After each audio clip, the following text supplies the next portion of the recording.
Hello, this is 9:30 a.m. and welcome to the part 2 of the Future of Wealth series. In this part 2, we look at the definition of success and the tie between success and wealth. In a Gallup poll study in July 2019, we asked a bunch of people what they were considering as key measures of success.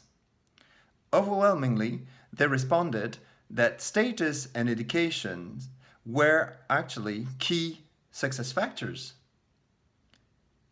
It's easy to understand that as a society, we aspire to status and we look up to role models to follow. These role models, whether they are successful businesswomen, celebrities, or even politicians, inspire us on a day-to-day basis. But most of them actually got there by chance, and all that glitters is not gold. It's easy to understand that even on social network, following the path of the successful people will not necessarily lead to the algorithm putting you in their shoes or making you as successful as them. Quite the contrary, the pursuit of status at all costs could be quite damaging. The purchase, for instance, of trophy assets, whether it is a sports car or even as simply as Nike shoes or an iPhone, could get you a lot poorer and actually very far away from your success status. Then, if you look at an example, for instance, you purchase an iPhone 11 at $700, you slap on it, an AT&T internet program at $480 per annum, and then you end up spending 3% of the median US income. For most, it's going to be a financial trap. That could lead you to potentially over-leverage yourself.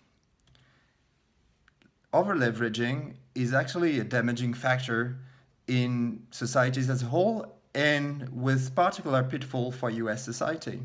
We've seen over the last few quarters a ramping up in delinquencies linked to credit cards, linked to auto loans, and a quite high delinquency rate that is staying elevated for student loans altogether. So there are clearly signs of people overstretching themselves to follow status at all costs. Looking at this algebra of happiness proposed by Scott Galloway, it's clear that excess income is what matters. Looking at education this time, we compared the return on investment between undergrad and graduate studies.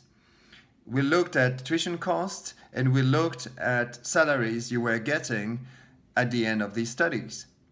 Clearly, it showed that higher education didn't necessarily result in higher return on investment.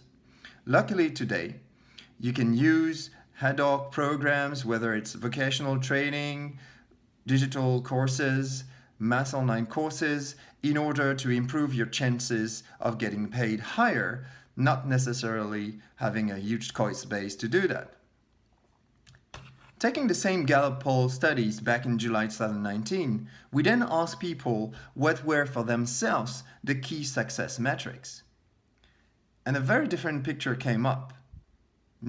Relegating status as a minor function of success and giving way to relationship, character, work, health as key measures of success. Education being still part of it, but having a more proportionate role within the whole picture.